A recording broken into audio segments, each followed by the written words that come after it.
Je suis Maude et tu écoutes l'épisode 4 du podcast S'élever en même temps que son enfant.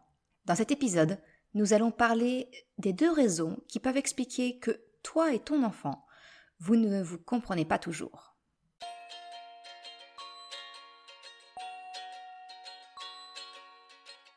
Salut et bienvenue sur le podcast S'élever en même temps que son enfant. Je suis Maude, coach certifiée chez Mercredi, mais surtout maman de 3 enfants. Sur ce podcast, je t'aide à conjuguer la bienveillance avec la réalité de ton quotidien de maman. Utiliser ton choix d'une parentalité bienveillante comme un accélérateur de ton propre développement personnel. T'aider à changer de regard sur les situations que tu vis avec ton enfant pour t'en servir, pour grandir et apprendre sur toi. Dans cet épisode, nous allons parler des distorsions cognitives et plus précisément de 2 schémas de pensée qui peuvent impacter la relation avec ton enfant, créer des quiproquos qui peuvent être source d'incompréhension entre toi et ton enfant, mais aussi dans n'importe quelle autre relation d'une façon générale. Avant de rentrer dans le vif du sujet, j'aimerais te parler de mon guide gratuit, La boussole des émotions. C'est un guide qui te permet de savoir comment accompagner les émotions de ton enfant avec des outils simples et concrets. Tu trouveras le lien pour le télécharger en description de cet épisode ou directement sur le site mercredi.com. Avant d'aborder ces fameuses 2 raisons pour lesquelles toi et ton enfant, vous ne vous comprenez pas, je souhaite d'abord t'expliquer ce qui se cache derrière ces raisons. La distorsion cognitive. Mais c'est quoi une distorsion cognitive ?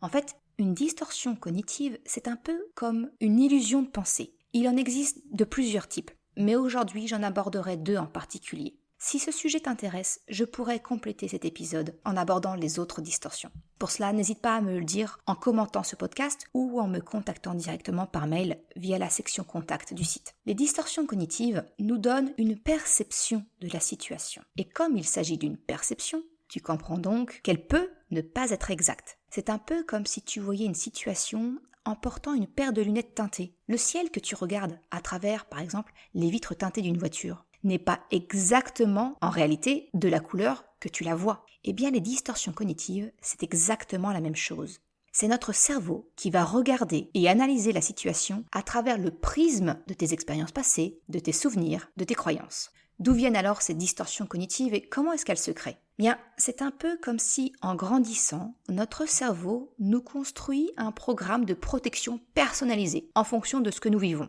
Un copain qui finalement n'en est pas un parce qu'il nous trahit en rejetant une faute sur nous pour pas se faire pincer. Un parent qui nous dit que 15 sur 20 c'est bien mais on peut faire encore mieux. Il n'y a pas besoin, tu vois, de traverser des épreuves de vie difficiles pour se façonner. Ce sont toutes ces petites choses anodines qui forment un cumul de notre expérience. Et de là, nous en déduisons un certain mode de fonctionnement qui nous sera propre. Car une personne peut vivre exactement la même chose que nous, mais n'en retiendra pas la même chose. Elle ne se construira pas de la même façon que nous. Et il n'y a pas de bonne ou de mauvaise interprétation de notre vécu. C'est tout à fait inconscient. Par exemple, si je reprends cette fameuse remarque de la note de 15 sur 20, pour certaines personnes, c'est ok la remarque. Pour une autre, ce sera, de toute façon, elle est jamais contente. Et encore une autre personne, ça va être, j'en fais jamais assez. Il faut que je travaille plus dur, plus fort. Il faut que j'en fasse encore plus. Tu vois, une même situation, et là je te décris 3 potentielles réactions différentes. Et là tu vas me dire, mais ok, t'es gentil Maude, mais ça m'apporte quoi à moi vis-à-vis de mon enfant et de notre relation ? Eh bien j'y arrive justement. J'avais juste besoin d'établir les bases pour que l'on parle bien de la même chose. Les distorsions cognitives, ce sont des programmes inconscients de notre cerveau qui nous donnent une interprétation d'une situation. Ce que je souhaite aujourd'hui, dans cet épisode, c'est de t'aider à prendre conscience que peut-être, dans certains cas, le problème, entre guillemets, du comportement de ton enfant est en fait une interprétation de ta part de son comportement. Tu le sais, avec ce podcast, je souhaite partir d'une problématique de parent et t'aider à changer de regard dessus pour grandir. Et bien aujourd'hui, dans cet épisode, je vais particulièrement me concentrer sur le changement de regard et le prendre comme point de départ. Mettre en lumière qu'en réalité, il y a souvent, pour ne pas dire toujours, une interprétation de notre part. Quelquefois, l'interprétation est concordante avec la réalité, elle est objective ou bien positive et elle ne pose alors pas particulièrement de problème. Quelquefois, l'interprétation est erronée par rapport au factuel de la situation. Et c'est là que se cachent les raisons de quiproquos possibles. Et aujourd'hui, je te parle de la relation avec ton enfant, mais tu peux naturellement adapter tout cela à tout type de relation, avec tes amis, des relations amoureuses, de travail. C'est vraiment transposable à tout type de relation. La première distorsion que je souhaite aborder avec toi, la première raison d'un potentiel quiproquo avec ton enfant, c'est ce que l'on appelle la lecture de pensée. La lecture de pensée, c'est une des distorsions les plus communes et sans doute l'une des plus fourbes à débusquer, parce qu'elle demande en fait une grande dose de remise en question pour pouvoir l'identifier. La lecture de pensée, c'est le fait de croire que l'autre fonctionne comme nous. C'est croire que l'on peut déterminer à l'avance comment l'autre va réagir, se comporter, un peu à la façon dans le film Minority Report. Pour être un peu plus clair, dans le cas concret d'une relation parent-enfant, c'est par exemple lorsque ton enfant de 15 mois fait précisément ce que tu viens de lui interdire. Ne touche pas cette porte. Et là, ton enfant, tu le vois, et il touche la porte. Tu penses immédiatement, mais il se moque de moi. Eh bien, en réalité, dans ce type de situation, tu considères la répétition de son acte comme une provocation. Car nous, en tant qu'adultes, si on répète une action que l'on nous a clairement interdite, eh bien, c'est volontaire, réfléchi et provocateur. Alors que pour ton enfant, c'est une façon de vérifier sa bonne compréhension de la règle que tu lui as notifiée. Il fait concorder son acte avec ta réaction. Il ne te cherche pas. Il vérifie que c'est bien ce geste-là qui induit ta réaction. Et c'est vraiment que vers 4-5 ans, que ton enfant va pleinement saisir le sens de l'interdit et des conséquences. Penser qu'il te cherche, que ton enfant te provoque, est en réalité une interprétation de ta part, une interprétation de son comportement. C'est une projection de tes pensées sur son comportement. Et alors pour cela, le livre d'Isabelle Filiosa, J'ai tout essayé, est un excellent condensé d'une multitude de lectures de pensées parentales. Il est vraiment très très riche en exemples. Un autre exemple que je peux te partager, c'est par exemple quand ton enfant de 6 ans, c'est du vécu, te répond « mais c'est pas tes affaires » quand tu interviens dans une dispute entre tes enfants. Autant te dire clairement que quand mon fils m'a dit « c'est pas tes affaires », mon sang n'a fait qu'un tour. Clairement, je me suis dit « mais il me manque de respect de me parler comme ça ». Mais en fait, si tu regardes la situation dans son ensemble, bien en fait, quand ton enfant te dit ça, il te notifie qu'il ne souhaite pas que tu interviennes. Sans doute, t'a-t-il déjà entendu, ou quelqu'un de son entourage, peut-être à l'école, utiliser cette expression pour signifier de ne pas intervenir.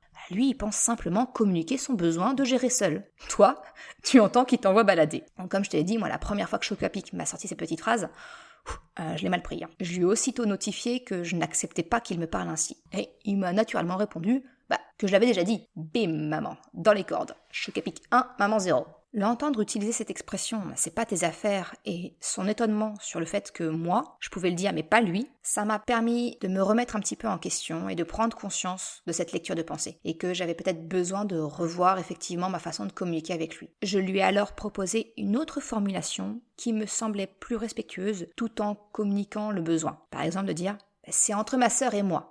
Et je lui ai bien expliqué que si jamais, moi aussi, j'oubliais de le formuler ainsi, il pouvait m'aider en me le rappelant que cette façon était plus acceptable pour m'aider à changer cet automatisme chez moi aussi. Tu vois, je te donne que 2 exemples ici, mais tu comprends l'idée de ce qu'est une lecture de pensée.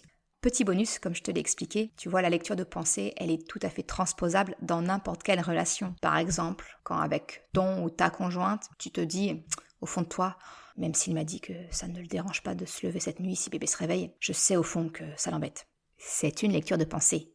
Tu transposes ton ressenti. Tu imagines sa réaction selon ton propre fonctionnement, selon ta propre façon de penser. L'idée, c'est que tu peux la transformer en communication positive, exprimer ton ressenti, ta peur. Tu es vraiment sûr, cela ne te dérange pas de te lever cette nuit si bébé se réveille ? Parce qu'en fait, j'ai peur que tu me dises ça pour me faire plaisir, mais que dans le fond, tu m'en veuilles un peu. Peut-être l'as-tu compris. Le moyen de résoudre ce problème, d'éviter le piège de la lecture de pensée, c'est de tout d'abord essayer de débusquer tes lectures de pensée. Pars du principe que ce que tu penses, ce que tu imagines, n'est vrai que pour toi. Pars du postulat que ton enfant n'est pas quelqu'un qui cherche à te provoquer, à te chercher. Au contraire, cherche quelles pourraient être les autres raisons de son comportement. Communique sur ton ressenti, si tu t'es senti blessé, non respecté. Verbalise-le. La communication, l'expression des émotions, ce sont les meilleurs moyens pour pallier à cette distorsion. La deuxième distorsion que je voudrais aborder aujourd'hui et qui peuvent générer des situations de quiproquo et d'incompréhension entre toi et ton enfant, c'est ce qu'on appelle les fausses obligations. Ce sont toutes ces petites injonctions que l'on s'impose, toutes ces phrases qui se disent « il faut »,« je dois »,« il devrait »,« il me doit ». Et si on n'atteint pas notre objectif, alors on se juge, on se sent coupable. Si c'est notre enfant qui ne correspond pas à notre croyance, à notre injonction, alors on peut rentrer dans un mécanisme inconscient de jugement négatif, de la déception, de la colère, de la honte. Les fausses obligations, ce sont par exemple toutes ces petites phrases du style « il faut qu'il dorme dans son lit »,« il faut qu'il trouve le sommeil seul »,« je dois accompagner ses émotions »,« je ne dois pas lui crier dessus »,« il devrait être propre la nuit à son âge »,« je travaille à 80% pour passer mes mercredis avec elle, elle devrait être heureuse ». Tu vois, la liste, elle est longue, elle est infinie. Les fausses obligations, ce sont ces petites cases à cocher dont je t'ai parlé dans l'épisode 3 du podcast, qui s'intitule « Les 3 idées reçues sur la parentalité bienveillante ».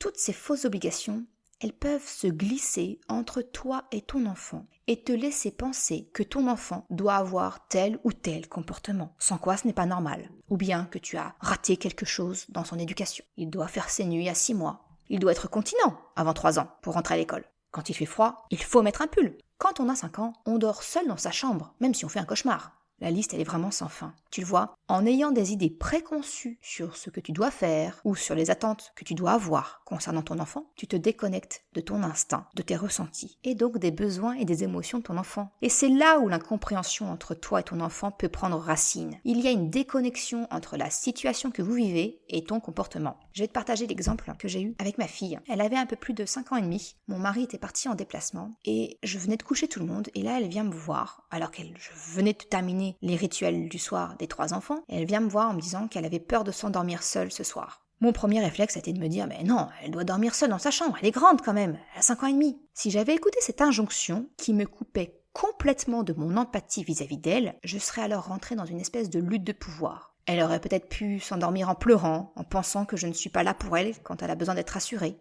Mais j'avais déjà suffisamment travaillé sur moi pour arriver à identifier cette injonction surgir dans ma tête. Elle doit s'endormir seule. Et j'ai choisi consciemment de m'en libérer en me connectant au contraire à mes émotions et à celles de ma fille. Elle n'a pas de problème de sommeil. Elle a peur. Si je la rassure, elle pourra s'endormir apaisée et en confiance. Et en plus, le bénéfice, c'est que ça va renforcer ce fameux lien de confiance entre nous. Et effectivement, après lui avoir ouvert la couette de mon lit, elle s'est endormie dans mon lit en moins de 2 minutes. Et franchement, avec un sourire au coin des lèvres qui vaut tout l'or du monde.